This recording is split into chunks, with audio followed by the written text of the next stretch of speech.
Well, I want to thank Barry for setting this up. You got a great hydrogeology 101. I hope you have a few brain cells left and active. I'm going to go a little higher in elevation here.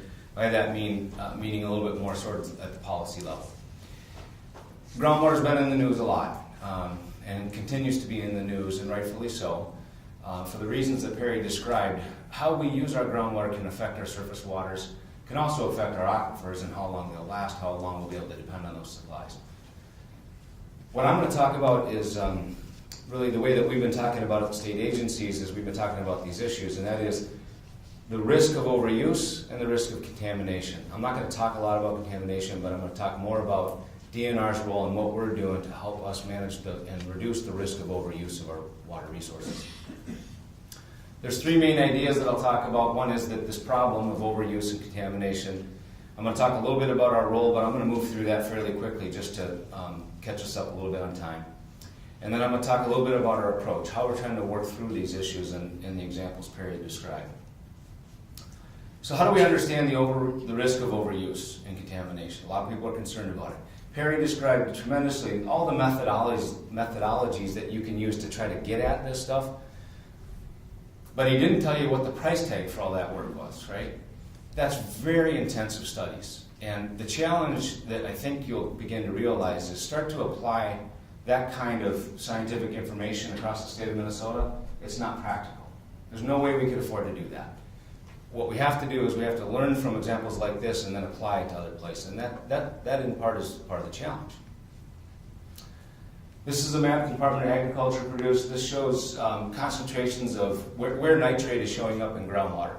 Red dots on this map are concentrations that exceed the drinking water standards. Now, one of the things I want to emphasize is those red dots are very large so that you can see them on the screen. It doesn't mean that all the space that's underneath those dots is contaminated, okay? Because sometimes that can be misleading. The green dots indicate that the nitrate is higher than would be occurring naturally, but it doesn't exceed the safe drinking water standard. But what this map does illustrate is a lot of the complexity and variability that Perry was talking about the geology of Minnesota. We don't see nitrate showing up the same everywhere. It varies depending on the soils and the underlying geology. Understanding the risk of overuse. The state of Minnesota is increasing our use of groundwater by about 3 billion gallons a year. That's what this line, the plot, is showing you. So we're about 70 to 75 billion gallons more than we were back in 1988. Well, not exactly in 88. 88 was a drought, so we happened to use quite a bit of water in 88, but that's when we began recording this data the way that we are. But you see a pretty steady increase. Now, that increase is not happening everywhere around the state. It tends to be happening in pockets, and I'll talk a little bit about that. The other thing that this graph illustrates is that we use water seasonally, right, variably, and let me illustrate that. In 1993, we had one of the lowest reported uses of groundwater in the state. This is just groundwater, state of Minnesota in more recent times. Anybody remember 1993? We had the Mount Pinatubo, very cool, very wet spring and into the summer, not a hot summer at all. Not the kind of thing that would drive up evapotranspiration and irrigation, landscape watering needs, right? Compare that to 1988. So you can see that our use fluctuates. I use this to illustrate that we use a lot of water seasonally to put it out to grow stuff. Now, some of that stuff that we're growing is economically a very important resource, but some of it's more aesthetic resource.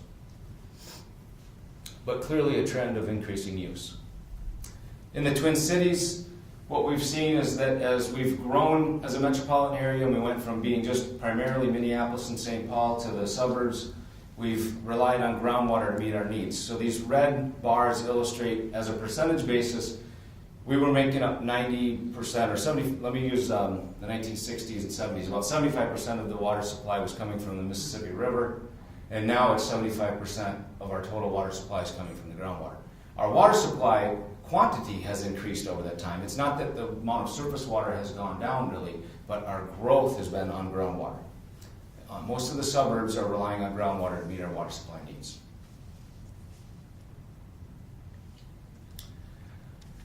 And this is just one example of the kind of thing that Perry showed. So this is a hydrograph. This is one of the best periods of record that we have. It's a 60-year data set in the West Metro. This is the Prairie du Chien Jordan Aquifer.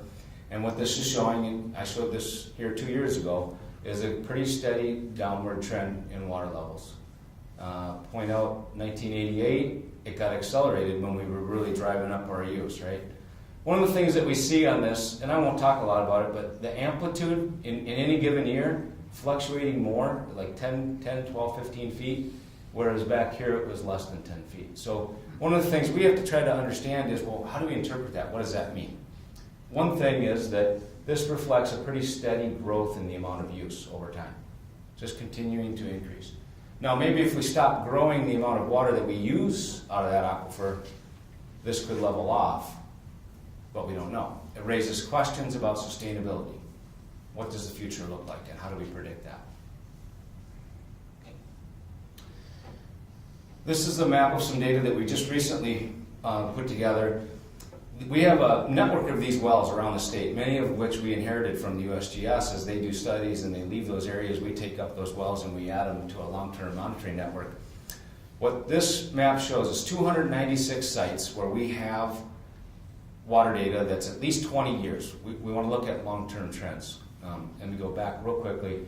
Pick 5 years on that graph and try to determine anything meaningful from it. Very challenging. But if you pick 20 years, you start to pick up a trend. So what this graph is showing is that the yellow dots indicate that for the 20-year time frame, there's been a downward trend in the minimum water levels that we're seeing. I'm going to go back. What I mean by minimums is I'm looking at the bottoms here, right? So if we're drawing it down, it's the drawdown that we really have to try to pay attention to. The total water level is important too, but drawing it down is equally important for the reasons Perry talked about. That's where some of the interaction with the surface waters comes into play. So we've got quite a few yellow dots on the map. We also have quite a few gray dots that indicate there was no trend. And we even have some blue dots that indicate that the water levels are rising over the last 20 years. We can't conclude from this map how any of these trends are, if any of them are due to pumping necessarily. And let me give you an example. This is northern Washington County. If you were to look at that area and look for high volume pumping of groundwater, you would find virtually none. There's very little groundwater pumping going on. In fact, that area is part of what Perry talked about is the recharge area. This is where the groundwater levels are the highest in this part of the Prairie du Chien Jordan. And yet there's a downward trend. In the 90s, that part of the county had lakes that were so high, people's houses were getting flooded out. And since that time, the only thing that's changed is precipitation patterns, and now those lakes are at record lows. So there's some seasonality to this that's really important. Perry talked a lot about spatial scale, but time scale is also important as we try to understand these resources and our management of them. There's only 296 dots on this map, and you can see there's lots of gaps if you were trying to interpolate this across the state of Minnesota. That's because we're looking for 20 years of data. We are adding 50 sites a year just about now, every year to this map, and we have 900 wells now in our active network. 20 years from now, we'll have 3 times, or 900 versus the 300 sites where we'll have this kind of information. So this is also about trying to get us positioned well into the future as we grow our state. This just shows one sector of growth. If you look at this again, it reflects the seasonality. This is agricultural crop irrigation. Clearly it's on the rise, and it's rising. The red bars are the groundwater fraction, the blue bars are the surface water fraction. We're actually seeing people go off of surface water to groundwater, in part because surface waters are subject to being shut off in periods of extreme drought, whereas groundwater in statute does not get shut off in a drought. This is one of the, I'm going to do this quickly here. So what we're seeing is that over a period of years, more recently, an increase in the number of applications for groundwater appropriation permits. This is just for irrigation permits. So we have the challenge of having to review all of these and make a determination, do they meet the statutory requirements that we can issue that permit? I'm going to skip that one. So the statute says that we have to manage this resource sustainably. And I'm going to give you the language for that, but I want to use this to illustrate how we interpret that. So this is Q, this is discharge, quantity of water. This is over a period of time. And this is an arrow indicating an increase in use. And I just showed you some graphics that suggest that that's what's happening, at least in parts of the state. So what we have to figure out is, are we going to exceed some sort of a threshold with that increase in use over time? And we can think about those thresholds, and there'd be a conceptual threshold here of, well, is there more water coming out that's being recharged in that area? Clearly you wouldn't want to do that for a very long period of time, because then your water levels would decline. Or perhaps you're increasing your use and it's causing an interference with another user. Not all wells are dug to the same level of depth. Older wells didn't go any deeper than they had to. When they found the first aquifer, that's what they used. Now we tend to go deeper because either there's contamination in the higher levels, or the water isn't as reliable, so we're going deeper, or we use it to avoid naturally occurring things like arsenic. The other thing that we might run into is a conflict, where if we're drawing it down so heavily, we create a conflict with other users or resources, etc. So this is just the conceptual, and we have to try to figure this out for everywhere there's use going on. So our role and responsibility at DNR, I'm just going to emphasize two things. One are the permits, and the second thing, which is new and is a good thing, is the preliminary well construction. So the statute says that when we issue a permit, that's a limit to the amount of water you can use, that we have to consider current and projected water levels, water quality, protecting ecosystems, and future generations to meet their needs. So you imagine all those tools and techniques that Perry talked about. We don't have those tools and techniques across the state of Minnesota. We can't afford to do it. We have to be able to do it with less location-specific information. So if we interpret that sustainable use, this is the way we look at it when we're reviewing applications of permits, new permits, or as we're now having to go back and revisit existing permits that have been in place for a while. Number one, is it a legal use?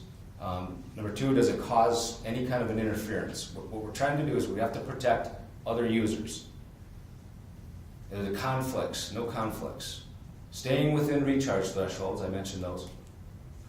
No adverse effects to surface waters, and does not degrade water quality.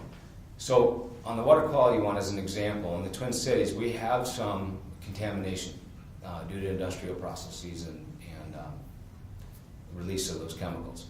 So one of the things we have to deal with is, if you use the water, do you migrate those contaminants to somewhere else? As you pump water out of an aquifer, you can cause and change the way it's moving in the aquifer. And then you have the potential to move those contaminants. So we have to make sure that that doesn't happen. Preliminary well construction. This is a new law, took effect July 1st.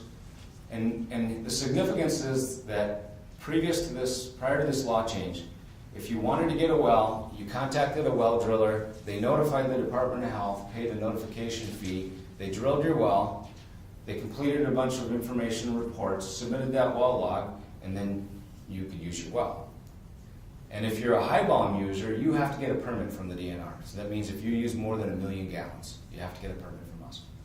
Just to put that into context, the average household is probably around 100,000 gallons, family of 4. That's a pretty high number actually, but we get by with less. So now with this law change, what you have to do if you're going to have a high volume use is you have to submit an application to us, and we are responsible to determine whether the amount of water you're going to request is likely to meet the applicable requirements. And so all those things I talk about, conflicts and interference and so on and so forth. So we get these applications, and the only way that we can do that and do it fairly quickly is to just a desktop exercise. We pull up existing information that we have on our computers in maps. And I'm not going to show those because I just don't have the time. And we plot things like proximity to, here's your location, we'll put on there. Do we know, is there a trout stream? Is there wetlands? Are there lakes? Are there fens? Are there other users? Is there a wellhead protection area? All the known contamination, all these kinds of things. We pull it up and we try to get a sense just from that. All right, does this look like there could be an issue? And then we send a letter saying, you know, what we found, and we let you know. And then if you're interested in pursuing that, and we've said, you know, you're right by a trout stream, and we think that this has the potential to affect that stream, we don't think you're going to be able to get your permit, then it begins a dialogue and a conversation. What other options might there be? Since this law went into effect, we've done over 200 of these assessments. We typically get them done in 3 to 5 days. And we were asked, you know, and the stakeholders, the folks that are getting these permits, that, you know, time is money. They want these things done quickly. But you sacrifice the depth of analysis that you can do when you do it quickly. But at least it's giving them some information about whether or not it's worth making that tens of thousands of dollars investment in many cases. We are reviewing that process. Here's I forgot I had this in here, the checklist. So these are some of the things that I mentioned. I won't reiterate it, but I'll let you quickly scan it. So we just provide that checklist in our assessment. So our approach to helping us address the risk of overuse and contamination is to focus on the notion of sustainability. And I laid out all the criteria that we're using for sustainability. We're also focusing on improving information. Perry talked about, again, those techniques.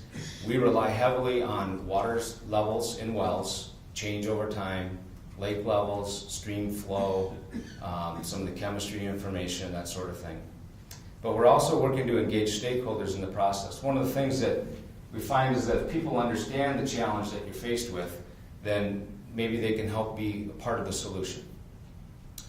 The other thing that we're finding is that by talking about this, just by simply the state of Minnesota recognizing that we don't have an unlimited supply of groundwater, we're already seeing the paradigm shift taking place where we start to see innovation. And I'll give some examples of that. So I mentioned this sustainability requirement in statute. That was new in 2010, that language that came in. But over a year ago, we said, you know, how are we going to deal with this issue? How are we going to deal with this question? That we've got to now take a look at these. It was more complicated, what was required of us, that we have to take into consideration how we're affecting surface waters. So we decided we needed to put together a strategic plan. And there's a lot of different ways people can interpret a strategic plan. And I'll say a strategic plan says, that's the direction we're going to go. It doesn't tell you every single thing you're going to do there, but it's like saying, I'm driving to Detroit Lakes, but as I go, there's going to be lots of options available how to do it, but I got some basic idea. That's the direction. And the intent was to help us figure out what we as an agency needed to do to implement these requirements. And we came up with 7 core strategies. 1, heighten the priority that we give to the resource, to the issues of groundwater management. We're doing that. We worked with the legislature last year to enhance the funding that we have available to help us address these issues. And we got tremendous cooperation and outstanding response. And we've got more resources. Most of it's starting to come in July of this next year. We're adding staff to help us manage the workload, but also the analysis. Enhancing the information, I talked about adding more wells. We're using the Clean Water Fund to help us with that. We rely on bonding dollars when they're available, and some of the new funding will help us. And that's not just groundwater information, because it's also the surface water information. If you only study one thing, you don't know what's happening on the surface, you still don't have a good picture. I think Perry did a great job of setting that up. And we're also working on improving our management. How do we deal with these questions of all the interference and the cumulative impacts over time, these cycles of precipitation patterns, etc.? We've got to figure out how to incorporate that into our permit process. We've been working to improve compliance. Fact of the matter is that we've found, as we've gone in different areas, that there were a number of people, primarily because you can see them, operating irrigation pivots without permits. The reason you can see them is because on an aerial photograph, you can see a crop circle, and you look in the file and you say, well, we don't have a permit for that particular location. So we've been working at that for the last year and a half, and we've been getting very good response when we've notified people that they need to get permits. Improving education and communication. I appreciate being invited to forums like this because it helps us connect. I've been doing a lot of talking about groundwater. We even have some videos. They're not Hollywood production quality, but we've got some videos about the Mount Simon Aquifer on our website, so we're on YouTube now. We'll see if we can continue to enhance that. Workshops with local units of government. We did a workshop last year for the communities that are in the northern and western metro that are part of the Mount Simon recharge area, and we shared some results and information with those folks, help them understand how land use decisions affect the recharge question, both in terms of quantity and quality.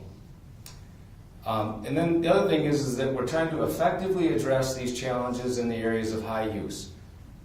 We have to focus our energy and our resources, and we have places in the state where use is either increasing or is projected to increase in the near future. And so we're focusing on those. I'm going to talk a little bit more about that in a moment. And then as I try to get wrapped up, I'm going to talk about conservation. So focusing on areas of high use, the groundwater management areas that folks may have heard about. We have 3 of these that we've initiated. We're engaging stakeholders. We've had a stakeholder meeting. We've invited all permittees, any interested parties, local units of government. We're seeking advice. We're sharing our perspectives and hearing feedback on that. We've got a technical advisory committee that meets monthly. Part of the value of this is that we're trying to increase the transparency of the decision making. What goes into making these decisions, right? What kind of information are we looking at? And what does it tell us? And then what do we think that means in terms of the amount of use that we can sustainably have? Right now we've started those. We anticipate this to be about a 12-month, 14-month planning process. We're about 2 months in, so maybe a year from now we'll wrap these up. And then the idea is once we have that very specific plan, then we will begin to implement it and use information to adapt over time how those aquifers and uses are managed. These are the 3 areas, the North and East Metro, the Bonanza Valley, and the Straight River. The reason these are the shape that they are is not because of surface watersheds, but in fact because of our understanding of the hydrogeology. And what really this means is that anybody in this area here that's using water is hydrogeologically related to other users in that area. The same thing is true for the North and East Metro. And this is based on the Prairie du Chien Jordan Aquifer. Now, there's political boundaries that are factored in. The aquifer doesn't follow these neat lines here, but we wanted to work on it with municipal boundaries. So, in essence, what these plans are going to do is say what we will do over the next 4 years to ensure that our use is sustainable in those geographic areas. And it will be each of those 7 strategies that I described. We will develop strategies specific to those geographic areas. So what we will specifically do here.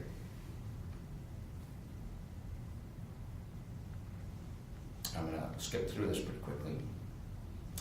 So I talked about innovations.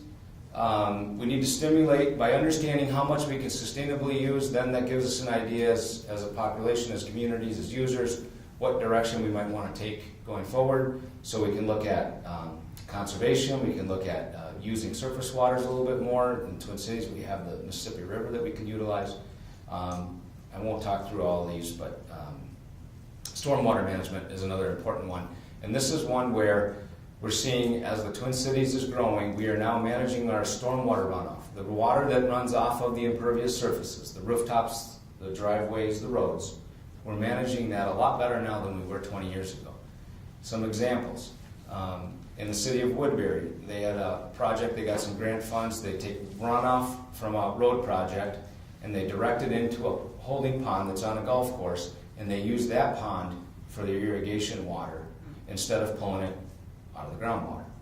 Okay? There's a city, name of it's blanking on me right now, but they actually constructed some holding tanks underneath a park area that they reconstructed. They're capturing that storm water, they clean it up a little bit, and they put it in these holding tanks, and that's what they're using to irrigate the grass at the park and the ball fields. City of Hugo is taking a number of steps in that same direction, and there's many, many others.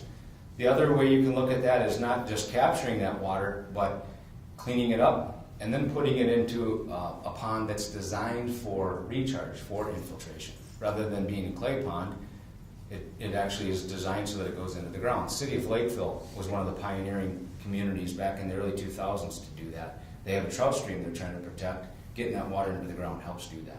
All right. I got one of those right by the parking garage. Out here? Yeah. Outstanding. Yeah. Real quickly, we were asked to put a report together for the legislature, and we put that out January 15th. I haven't been talking about this yet, but I wanted to incorporate it for this group because it's now coming up. The legislature asked us what we need to do for sustainability, and these were the things that we identified that we thought right now were ripe for improvement. And one is to improve the information.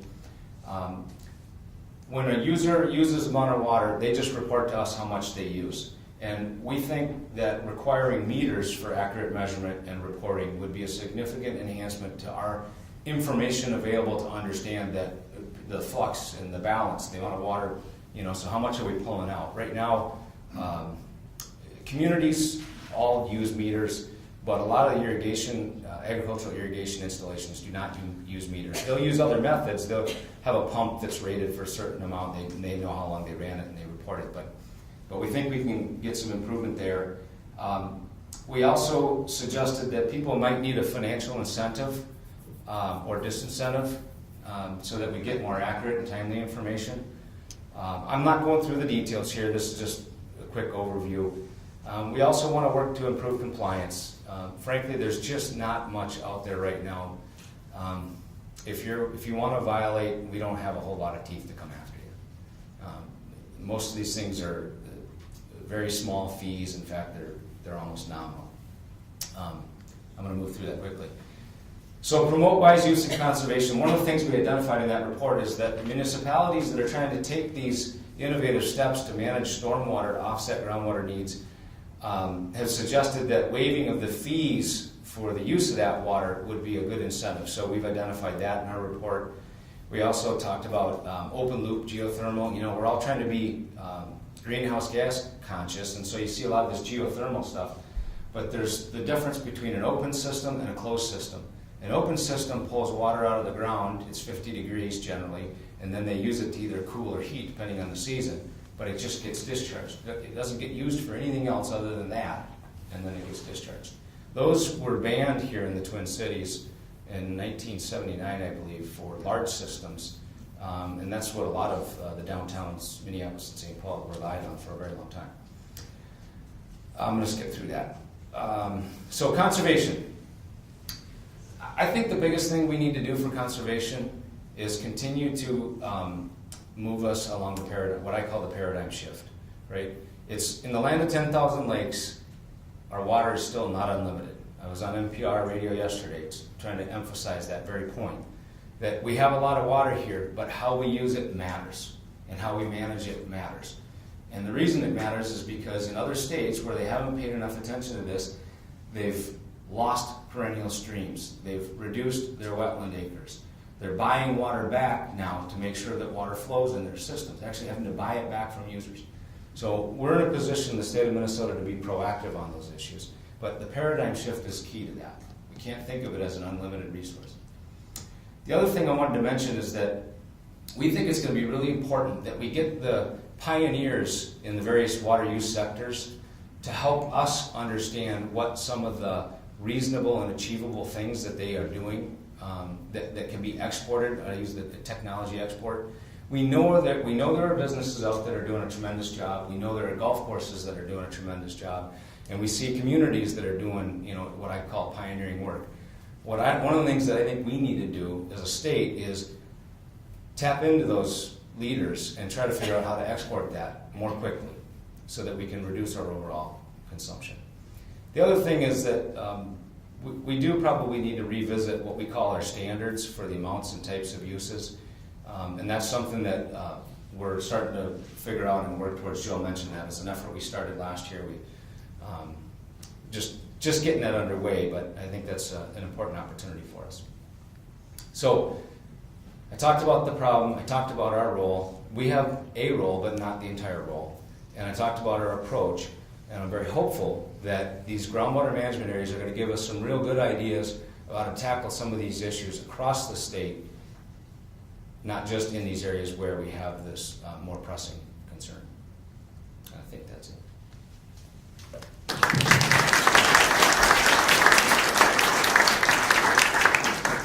Jason. Well done and well timed. I'm making the executive decision that our break will come back from break at 10:35. So we're going to go 5 minutes into your time, Wayne, if that's all right. But before you leave, if you want to throw a question to Jason, I'll let that happen. But otherwise, we will be moving into break. Yes. What do you do about wells that have been around for 40 years, or 30 years, or 50 years? Are those just grandfathered in, or is there anything that you do to regulate those? Great question. So he asked about whether, what do we do with wells that have been in place for a very long time? So you've got a use that's existing. It's been going for a while. In the state of Minnesota, our law is what's called riparian water law. It's not what's called prior appropriation doctrine, which is what's common in the western states. So in that, you have first in, first right sort of notion. There's no senior rights, junior rights in Minnesota. So what we have to figure out is the amount of water that can be sustainably used. If we think about that as a pie, and you've got an existing set of users that are using that pie, and new users come in, well, now we have to figure out how to redivide the pie. That's not really ever been done in the state of Minnesota. But that's what we think we're going to be dealing with in these groundwater management areas, is that if we're not past thresholds, we think we're probably close.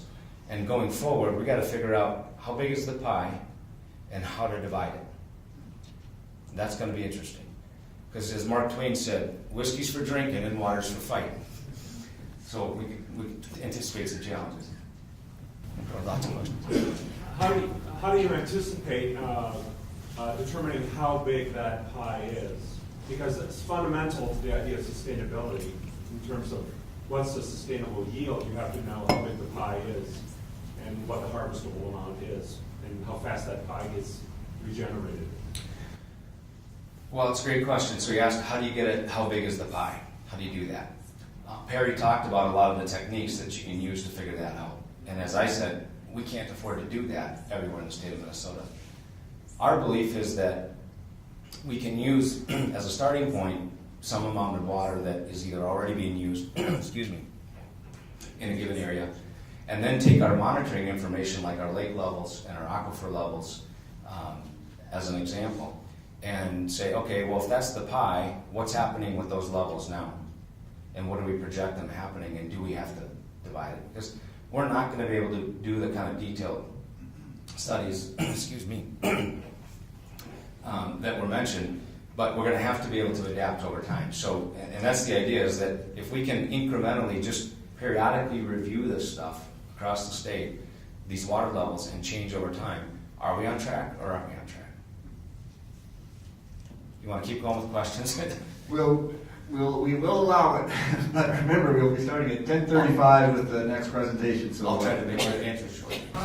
One question, kind of going back to the size of the pie and looking at your graph, since we're not sustainable right now and it's declining, then the pie is already not big enough to maintain the current use.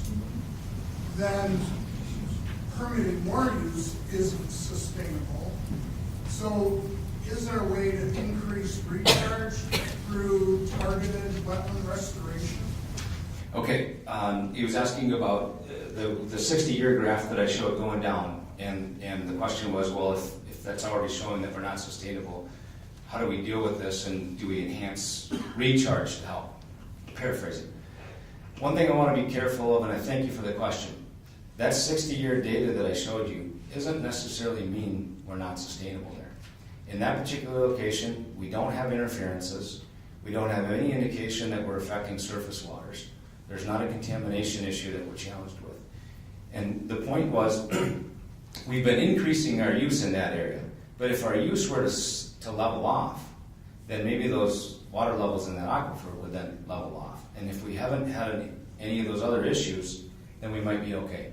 The second part of your question about recharge is right on, and that is that we need to make sure that as we develop our landscape, and I talked about stormwater as a primary aspect of this, that we get that water clean and get it back into the ground. There's another area, and I didn't get into it, but in our report we talked about it, and that is that in the Twin Cities and in urban areas where we've developed, we pull water out of the ground, we run it to our houses, we use it once, we send it to the treatment plant, to clean it up, and they put it into a Mississippi River. Well, in other parts of the country, they don't take that now clean water and just put it into the river. They put it back up in the landscape, they put it back into the aquifers. Met Council has a project in East Bethel where they've done that. They treat the water to drinking water standards, and they put it up into a very sandy area of Anoka County, and it's going back into the groundwater. So there are opportunities, but we just got to start to explore those. There's trade-offs, and we have to explore those too, because we don't want unintended consequences. But there are some opportunities to get at that.